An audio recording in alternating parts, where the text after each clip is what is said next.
Here are some challenging topics my students reported in recent exams.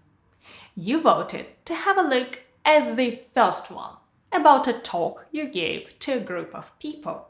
I can see why. So I've prepared for you a sample answer and some advanced vocabulary to help you elevate your answers. We'll also discuss one particularly dangerous trap you should avoid in part 2. It's Asia. Let's get started. Here is the full task. Describe a time when you talked to a group of people. You should say when it happened, who you talked to, why you gave this talk, and explain how you felt about the talk. Probably the most common piece of advice would be spend your 1 minute preparation time studying the bullet points, noting the when, who, why, and how, and then talk about each of them in your answer. Let's do just that. Have a look at this example. You asked me to talk about a time when I presented to a group of people. Well, this happened about 2 years ago. I just started a new job at this advertising company. I still work there, in fact. We were working on a campaign for an American film, and I had to give a presentation about it to a group of the executives. The presentation had to be in English. I was really nervous because I'd never given such an important talk in English before, and I was worried about making mistakes in grammar or pronunciation. There were around a dozen people in the audience, and at the beginning it was terrible. But luckily, I had my PowerPoint presentation slides to help me, and the more I spoke, the more confident I felt. When it was over, they asked me a few questions, which I managed to answer, and later that day, my boss told me I'd done a good job. So in the end, my talk was a success. How do you like this answer? It covers all the bullet points. There is some background information about the job and campaign. In fact, it's pretty good. The use of grammatical tenses is excellent. The sequence makes sense. The vocabulary is good. Notice the collocations. Working on a campaign, give a presentation, do a good job. But how long was this answer? Well, clearly not long enough. The problem is, if you simply follow the bullet points without adding much, you'll be over in 60 seconds. And the examiner will be waiting for more and probably gesturing to show you that you should continue talking.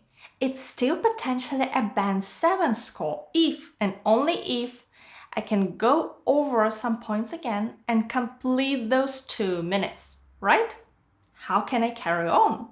So, this campaign was for this American car manufacturer, and they wanted us to promote this new Jeep, a 4x4.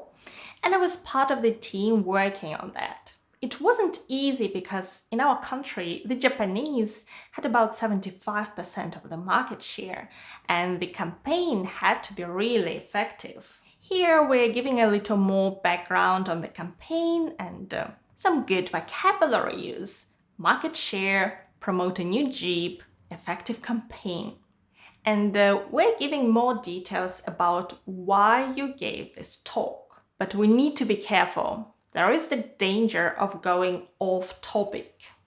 What if we continued like this? Because, as you may know, the Japanese car manufacturers were the first to produce these 4x4s or SUVs for the growing number of urban middle-class customers. Whereas the American Jeep models were associated with military uses. And so that was the main reason why it was difficult at first to persuade people here to buy them. The examiner may be thinking, yes, but how did you feel on the day of the talk? It's a mistake to spend too much time talking about the background to the talk. Yes, you can mention it, but from examiner's point of view, each bullet point requires more and more complex vocabulary and grammar. Talking about when and who is easier than why and how you felt, which should give you the chance to use more complex language. Let's try and put some of these ideas together. Here is my sample 2-minute talk. Pay attention to the expressions and idiomatic language I use. Actually, this happened to me last year. No, it was the year before, in fact. It was odd because I've never had what we might call stage fright. I work in marketing and we often have to, give short talks or presentations at work to report on some campaigns we're working on. I mean, the idea of standing in front of people, talking about a topic I know well with all the visual and technological aids we have nowadays, it's part of what I do. Well, that's what I thought before I started the job I have now for a couple of years. The thing is that one of my first tasks was to provide an update on an advertising campaign we were launching for an American company. And for the first time in my professional career, the talk had to be in English to a group of executives or managers from the American company, as well as some senior staff from where I work. At first, during the preparation stage, preparing the PowerPoint slides, I didn't feel nervous at all. I mean, my English isn't perfect, but it's good enough for a 20-minute presentation, I thought. But on the morning of the big day, as soon as I walked into the conference room and saw all of them waiting for me, I went into a state of panic. My heart was racing, my hands were shaking, and the only thing on my mind was nothing. My mind went blank. So there I was. There was no going back. Somehow I managed to introduce myself, and the longest 20 minutes of my life began. But once I got going, when I was on familiar ground, showing them how we'd set up the campaign and the progress we'd made, all the nerves disappeared. My talk went well, and later that day, my boss gave me a big pat on the back. So everything turned out all right in the end. This talk is around 2 minutes. Speaking in real test conditions is never going to be exactly the same, but it gives you a good idea of how much you need to say in part 2.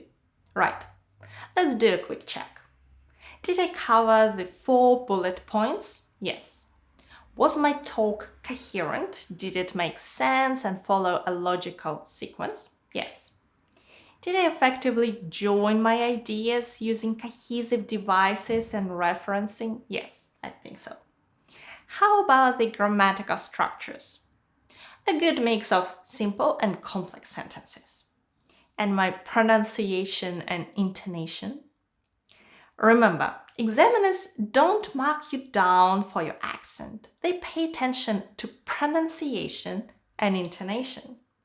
So that leaves vocabulary.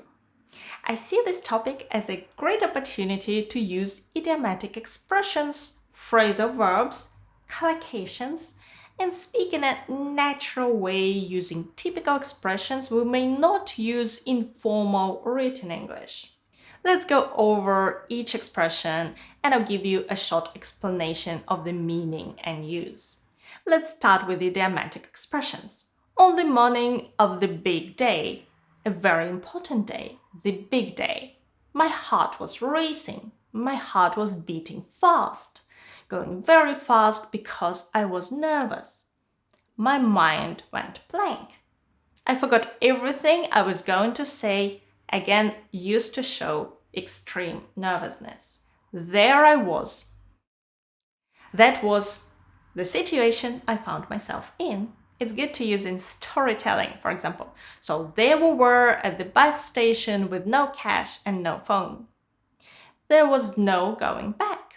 It was too late to stop. I had no choice but to continue.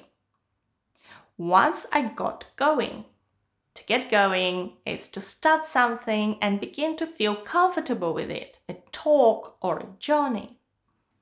I was on familiar ground. In this case, I'm talking about something I knew well. The opposite would be I was on unfamiliar ground and kept hesitating.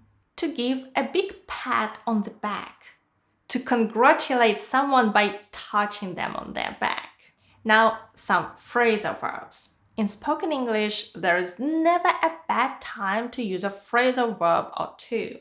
A campaign we were working on. To work on something means to be actively working to achieve some goal.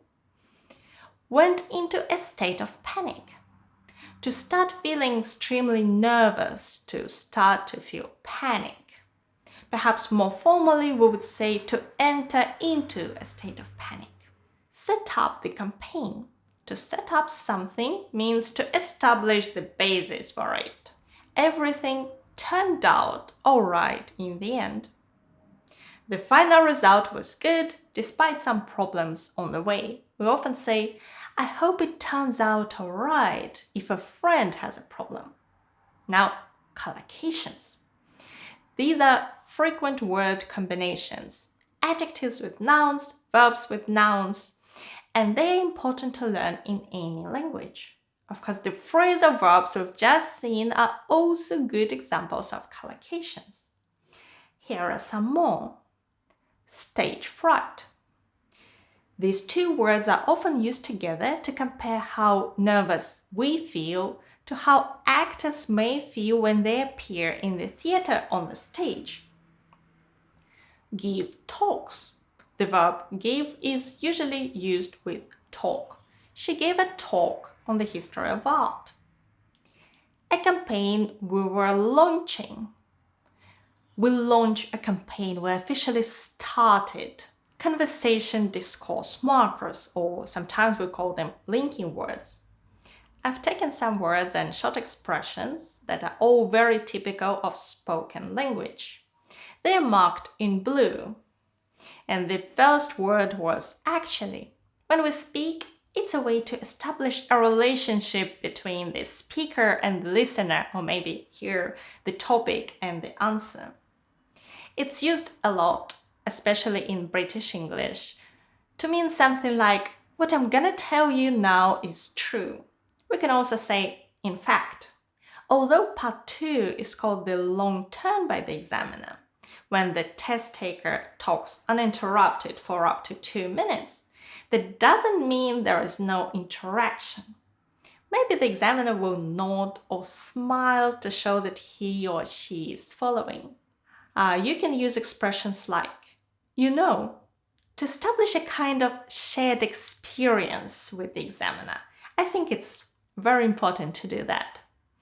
Notice where I put it. Sometimes when we speak, we hesitate, we look for words, we think about what we're gonna say, and we say, well. I used well to introduce the main part of the story. And I mean later on. I mean, my English isn't perfect. So here I'm using it more as a way to give extra detail, to explain what I'm saying. Similarly, when I say, the thing is that, it's a way to say that what I'm gonna say next is important.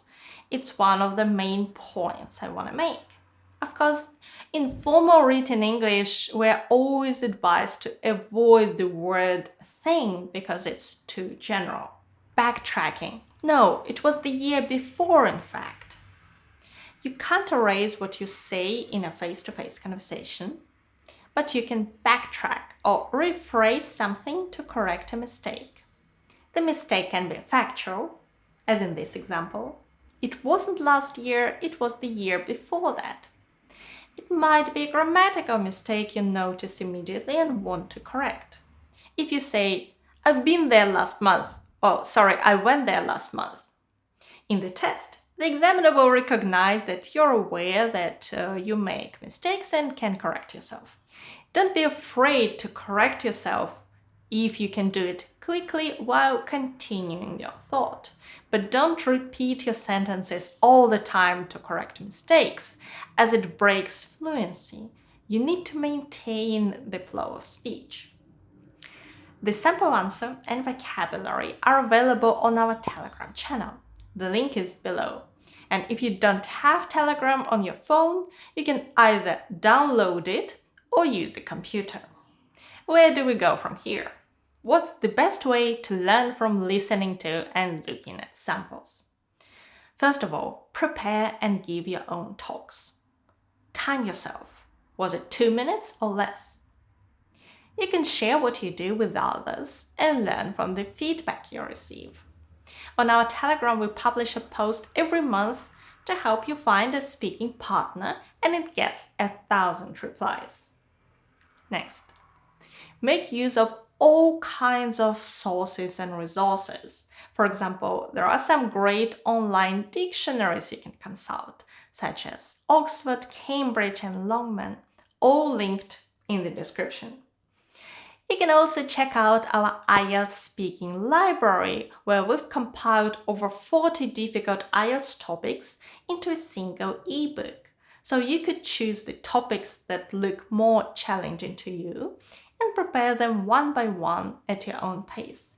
The link is in the description. To get an extra taste of what's inside, watch this video where we're covering several challenging Part 1 topics with sample answers and useful vocabulary.